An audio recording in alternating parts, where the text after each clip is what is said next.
dear Lord, Joe. The Buffalo Bills have finally selected in the second round with the 59th overall pick. Ladies and gentlemen, hashtag Nation, welcome.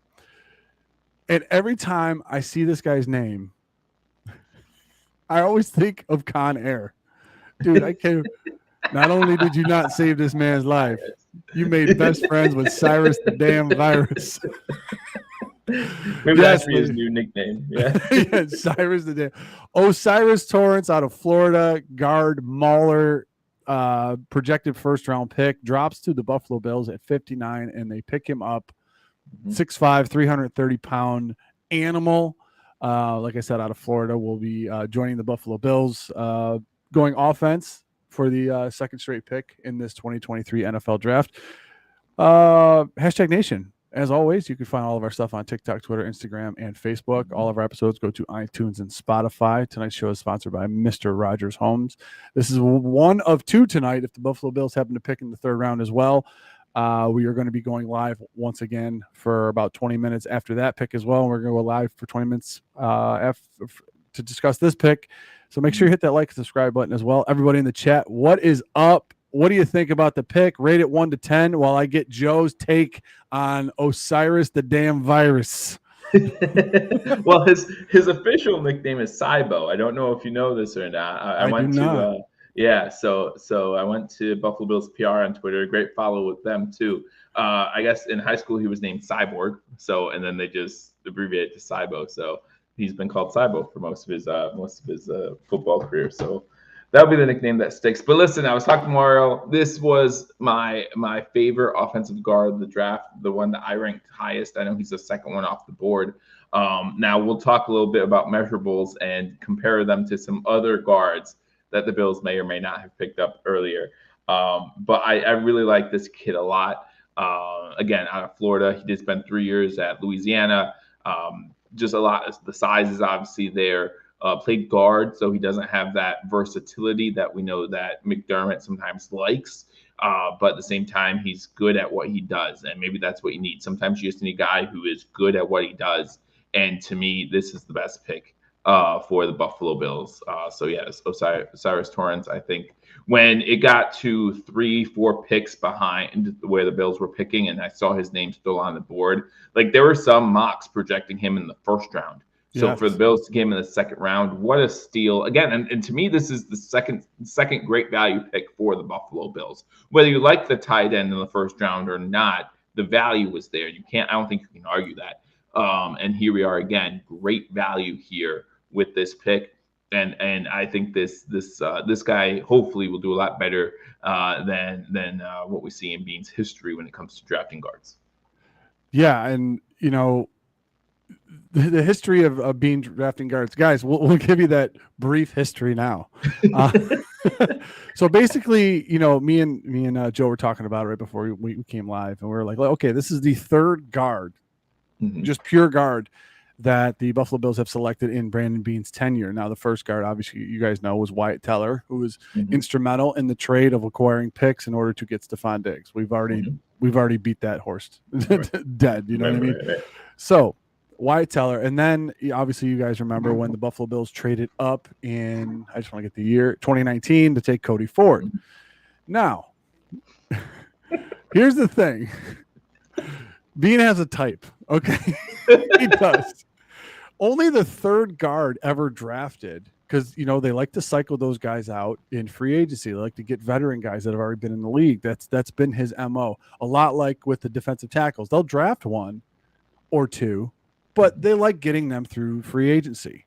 And that's just the way that it's worked out for the Buffalo Bills thus far in the Beane McDermott era. However, we need to ask ourselves seriously is, you know, I'll ask the chat too a few more questions. You know, is he more Ford or is he more Teller in this respect? Or is he just a different animal all on its own? Because if you look, if you're a stat guy, you just like the stats, you just like the measurables, his combine profile is eerily similar to Cody Ford.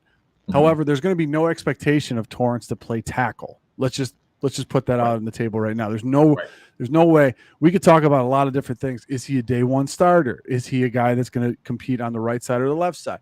It's going to be a lot of stuff that we're going to talk about, and we're going to use you, #Nation, to chat to try to help us do that, because we have our opinions, but sometimes that just gets like shouting into the void. So we're going to try to, Joe gave his take on it. I love the fact that the Buffalo Bills, for both of their picks, got great value, and they addressed the one side of the ball that a lot of people believe that they needed to address. You need to address this offensive line. You need to address a weapon for Josh Allen. You have done that in the first 2 rounds now, and I think a lot of people would be happy with that.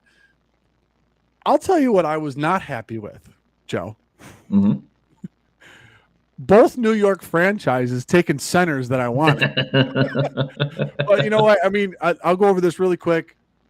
I've been hammering the table for a center. Everyone knows that. I wanted Tittman. And then who else went? What was his name? John Michael Schmitz went to the Giants. So Fangul, both of you New York franchises, for taking my centers. But I wanted to reiterate that Mitch Morse does have another year after this year on his contract. Joe pointed that out to me. He's going to be 32 when his contract is up in 2024. So it's not an immediate need for the Bills to go get a center. They also have Bates that could fill in. So I'm a little bit – I feel a little bit better now because of that. But as far as the Torrance pick is concerned, chat, throw it in here. We got a bunch of people – I mean, Daniel Gowries comes in. Ford was drafted to be a right tackle originally. I think that's what we can all agree on. The Torrance is not going to be trying to play tackle at all. Pedro comes in and says, we got the new Quinton Spain. There's a lot of comparables that you can put on.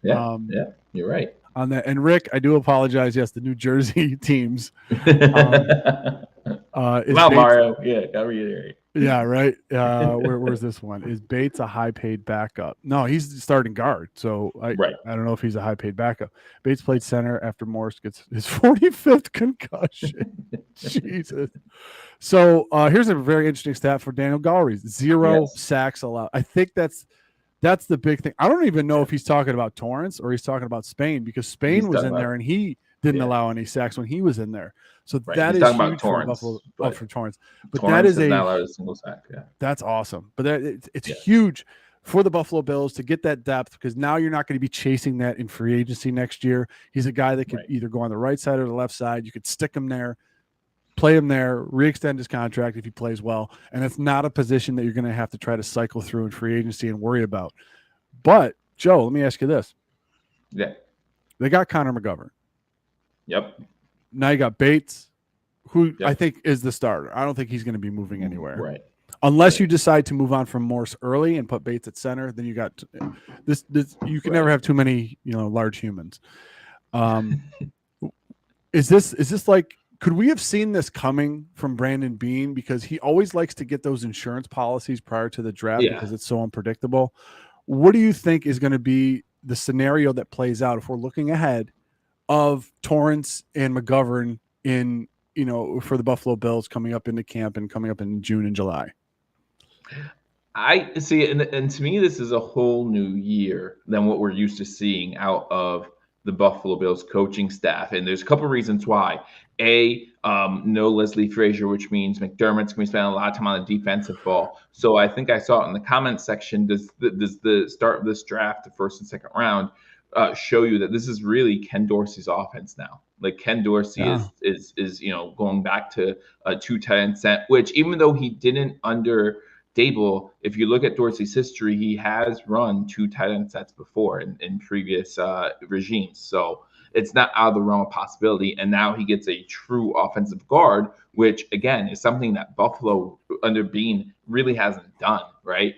And I also think back to, and I forget what week it was last season, and Mario, maybe you remember, there was a press conference McDermott gave, and he talked about how, the draft has changed and how we need to get guys who are ready to be starters now, right? And that was just a revelation this past season for Beane and McDermott. At least that's, maybe that was just coaches speak, but we're not sure at this point. So if you ask me, I think that there is a chance as Hooker comes off the board here in the NFL draft. So I know some people are waiting on him, but there is a chance that he starts over McGovern week 1 in my mind. Now, I wouldn't be surprised that if he doesn't, just given the history of our coaching staff and how they try to bring guys along slowly. But Yeah. I really do believe that come June, July, they're going to be splitting it 50-50 with these two guys, and whoever does better is going to be the starter. And I really believe that can be Torrence. Yeah, if you look at it, we've talked about it many times. Trust the process for McDermott is he wants his guys to have time on task. Obviously, the admission to stand in front of Josh Allen and protect him is an expensive ride. You know what I mean? So that's what they have to do. They have to try to get guys in front of him that can protect him. This guy's a road grader. And you're pairing this guy with Aaron Cromer, who last year, I don't think he had the horses to run the effective zone style scheme that he wanted to run. But now I think with the addition of Torrence, you have a guy in there that could literally be a road grader for you. You can get your run game off the hill. He's not a guy that you can significantly bull rush. I think McGovern is a guy that you could possibly, with a lot of these defensive tackles that are coming out in the draft and the guys that are currently in AFC and that you have to face, it'd be a tough task for McGovern, but I don't think it would be for Torrence.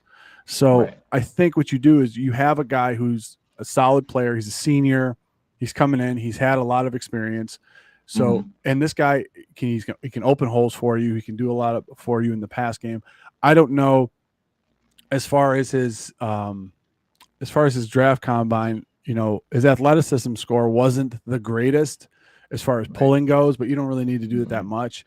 But the point is, when you look at the guy and what the Bills are going to be doing both on the field and off the field, this is going to free up a lot of money for you over the next 4 years, having this guy in there if he's able to pan out for you. Now, you want to put him on the right side or left side? Do you want to put him next to do you want to what would you feel more comfortable? I mean, I know he played primarily, I believe, on the left side, if I'm not mistaken. Somebody in the chat can correct me on that, but if I'm wrong, but I would say that if you have an opportunity, do you want to put him, because Bates can go anywhere, really, literally Bates can go anywhere. Correct. Do you want to put him next to Dawkins, or do you want to put him next to Brown? And how do you think that would impact his production and or development going into this season? Well, I think you definitely want to put him next to Dawkins, right? Because Dawkins is the veteran guy. Dawkins has been, I know he had a down year last year. I understand that, but you talk about a contract year. This year, I think he's going to really step up. I think that he'll go back to what we're used to seeing from Dan Dawkins. Plus, you're not sure what you get out of Spencer Brown, right? Spencer Brown needs to worry about Spencer Brown. Dan Dawkins, Dan Dawkins is the type of guy, veteran guy who can worry about himself and knows what it's like to bring someone along with him. Let's be honest, he's been covering for guard play with the Bills for 5 years now, so he's used to that. But I think that you want him on the left side. Like you said, he's been on the left side a majority of his career anyway, so we know that's where he's comfortable. I'm sorry, no, he actually started his junior year all 12 games at right guard. Okay. So he has experience on both though. Right. So it looks like he did 11 at right guard last year and 12 at right guard the year before that. So he does have experience at both, but does look like 2019 it was left guard. But so I still say left guard though. I still want him at left guard. And then you have McGovern on it, but backing up. Because you can never have too much line help. Correct. I like the idea of putting him next to Dawkins and putting him in between two veterans because I think that would develop him even faster. Plus, once you put him on the left side and you put Bates on the right side, as of right now, this is the offensive line as of right now of April 28th after the second round. If you put Bates on the right side, Bates being a center, he's the guy that knows all the calls as well. So he's a guy that can communicate to Brown. And we know how the Buffalo Bills brass is, somewhat stubborn when it comes to, how many experiments did we have with Cody Ford everywhere? You know what I mean? That they're going to, the thing about that teaches you about going forward with Torrence is they're going to give him enough opportunity to start. Right. Because if they gave all of those opportunities to Ford, but they were trying him out at tackle, they're trying him out at guard, they're going to give Torrence enough opportunity to start in this offense. And I think you're right. I think now McGovern becomes a luxury piece for you in the event that one of these guys gets hurt or something happens or Morse goes down, you have to move Bates to center, you put McGovern in. You know what I mean? I think all of that stuff combined, what you did was in this draft so far, in only 2 rounds, the Buffalo Bills have addressed a weapon for Josh Allen and someone to protect Josh Allen.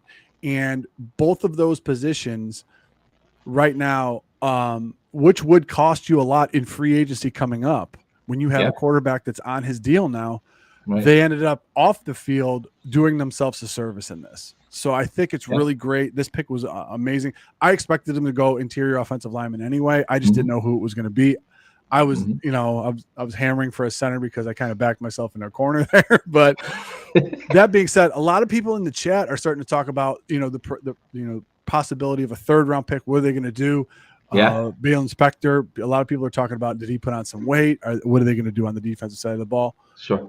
Joe, your opinion, do the Bills go into the 3rd round and go defense in the 3rd round, or do they just try to take best player available if that happens to be an offensive player? I think they go best player available, and I have been thinking this pretty much the whole draft. I don't know. I think they might stay away from defense in this draft, only because Leslie Frazier might come back next year. And do you really want to draft somebody new this year under McDermott's defense and then have him? I know it's pretty much the same defense, but he doesn't get that great of a stamp of approval from Leslie Frazier, who you are hoping is going to be a defensive coordinator when he comes back. Maybe I'm reading into that a little bit, but that's, to me, that's a possibility. Like that, is that something you really want to do? But it's a 3rd round guy too. So I think it's best player available at this point. I think that's what they've proven so far. I think there's definitely gonna be value in the 3rd round, and we'll just see where that is. I personally, I'm still thinking inner offensive line, like inside offensive line. I mean, like you said, you can never have too many big guys, right? Like you can just never have too many of them. If one of these linebackers falls, like again, I'm talking 3rd round guy, but if there's a linebacker that has great value, yeah, you take them. But if there's no one there that has great value, and just like I thought for the 1st and 2nd round, I'm still not 100% sure that the Bills won't trade out of the 3rd round anyway. I think Beane had talked about recouping the pick that he gave up to get Kincaid. Right. So that being said, either we have seen at times Beane be very passive and Beane be very aggressive. With the Cody Ford pick, he was actually very aggressive. He knew he had to get up there and do something. He was content to wait to see if Kincaid fell to him, and then when he saw Dallas there, he's like, no, I got to skip them. I have to skip them. So he picks and chooses his spots rather well, I'd like to say. So that being said, when it comes to the 3rd round, you got to take a look at this. And I know a lot of people might not like to hear this. A lot of people want them to go linebacker, and I understand that. 3rd round pick starting would be tough, a tough sell. But you're going to be losing a lot of defensive tackles next year. Yes. So if the Bills went interior defensive line, I could understand why, because then it takes a guy off of free agency that you don't have to pick up. You know what I mean? Because you'll have a guy on a 4-year controllable deal. And there are some great value linebackers that are still left in the draft. I just don't know where they're going to go with it. And Daniel Garage brings up a great point. He goes, he doesn't think Frazier's coming back. But Joe was literally he was just speaking of if Frazier comes back and you pick a premier defensive player at a very a skill position that he may not have wanted. You know what I mean? I don't know if Frazier is at all involved in the process right now. I didn't see him in the room. Someone probably correct me on that. I didn't see him in the room, but I'll buy a Vontae Davis jersey if he comes back. Steve Hampton. It's pretty hilarious. Okay, really quick. Joe, final thoughts before we depart, and then we're going to be back after the Bills' 3rd round pick with a full gamut of with the Ryan. Yeah, so as you guys know, Ryan and Paul are not here. They're taking care of family duties right now. So I like the pick. I think you did a lot of things both on the field and off the field. And when you have a pick that can do things on the field and off the field, where this guy's going to be a very valuable piece for you in front of Josh Allen and open up holes for the running backs that you have. And also it will help you come free agent time. That's a position that you're not going to have to look for to fill with a veteran deal, so to speak. So, I mean, that's my take on it. Joe, what is your final take on the pick? I know you like it, but again, this was my highest graded guard on the board on my the draft grades that I didn't put out there because I didn't really have them. But this was my favorite guard of the draft. And one thing that I was looking at too, McGovern has an out clause next year as well, so that also goes into it a little bit. Yeah. But yeah, I love this pick. I think if it's a need, it's good value. And I just think that this, like you said, opens up more options this year or next year in free agency that we don't have to look at. And it's a controllable contract for the next 4 years. Hopefully they don't screw it up like they did Cody Ford. Again, this is a different animal. But, as we say and talk about draft picks, it always comes down to how are they utilized, right? We can say that about every single pick that's going to be picked. How are they utilized? And but as of right now, I am loving this pick. And my feeling right now is if it doesn't pan out in Buffalo, it's not because of this kid's talent. It's because of the usage. Yes, exactly. And just for you linebacker hounds out there in hashtag nation, Drew Sanders went 67th to the Broncos. Yep. So Yep. If you're thinking of looking up guys right now that may be on the board for the Buffalo Bills, if the guy was a former captain or just a freak athlete that didn't have very good production, those are the guys that we may announce in the 3rd round pick. Just keep an eye on that. So for Joe, I'm Mario. This is hashtag sports. We'll be back right after the Buffalo Bills 3rd round pick. See you guys later. Hello, fellow Bills fans. Sean Rogers, realtor and lead of the Mr. Rogers Homes team. Did you know that real estate is one of the best ways to build wealth, and right now is one of the best times to own an investment property in Arizona? Please reach out to me. I'd be more than happy to answer any of your questions so we can take the next step to your financial freedom here in the Valley of the Sun, utilizing real estate. As always, God bless America and go Buffalo!